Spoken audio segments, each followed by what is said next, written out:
Alright, so this one wants us to separate the numerator out to do it. So if I look at A, what I'm really doing is I'm just putting a 1 on 1 minus x squared dx, and I've got a minus x on 1 minus x squared dx. I'm just separating that out, that's all. Alright, and it's a definite integral, so we have got some limits here, which I can't seem to write very neatly. Alright, but you get the gist, hopefully. So if you look at the first one, it comes straight off your reference sheet. So that's an inverse sine of x. Hopefully you're starting to recognize them between 0 and 0 and root 3 on 2. And the next one, if you think about it, you could just rewrite this one. If I had the derivative of the 1 minus x squared, I would have a 2x. So I'll just change that to a half and a 2x. And since the derivative's there now, I can just think of this little bit here being 1 minus x squared to the power of negative a half if I put it at the top. And I don't have to worry about then the inside because the derivative is already there. So what I'm really doing, I could do it, I could write it out properly and say let u equal 1 minus x squared. So du equals negative 2x dx. So really the integral I'm looking at, that 2x becomes, and it's a negative, so actually I could make that a positive and make that a negative. That's what I should have done. So that could be du. I'll write this first. So you've got u to the power of minus a half du. And when you do integrate that, remembering we've got a positive half out the front, so I'll just put a positive half out the front. When we do integrate that, we get u to the power of a half divided by a half. So we're multiplying by 2. So those will cancel. And you've got u to the power of a half. So u, remember, is up here. So 1 minus, so the square root of 1 minus x squared. So we've got the square root of 1 minus x squared up here. I'll just get rid of that so we've got room. And that also is between 0 and root 3 on 2. So when you do that, we've got the inverse sine of root 3 on 2, which we know is 60 degrees. So this is pi on 3, take away 0, which is just pi on 3, because the inverse sine of 0 is 0. And then we've got plus, so here we've got the square root of, when we square we get 1.5, which is, we get 3 on 4, 3/4. 1 minus 3/4 is a quarter.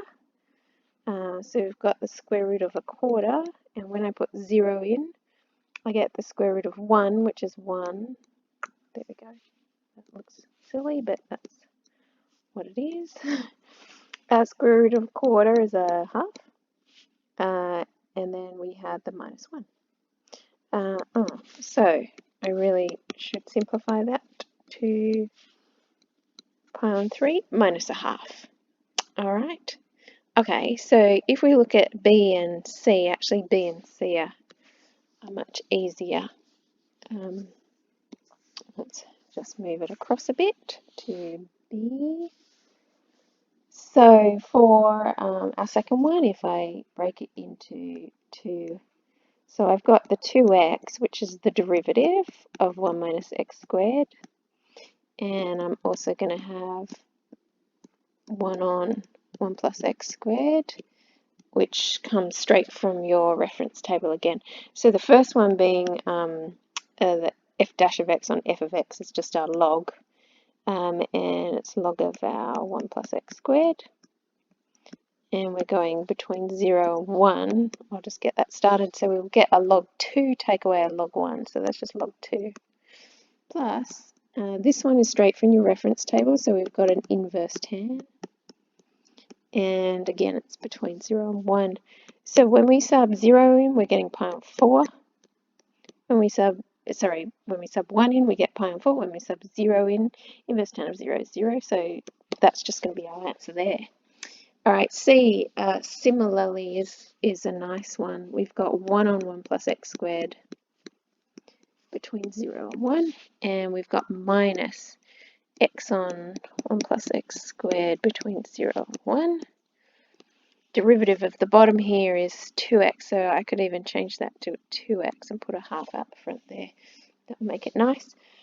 So again, this one is our inverse tan of x. Hopefully you recognize that straight away. And this one, because the derivative is at the top, we've got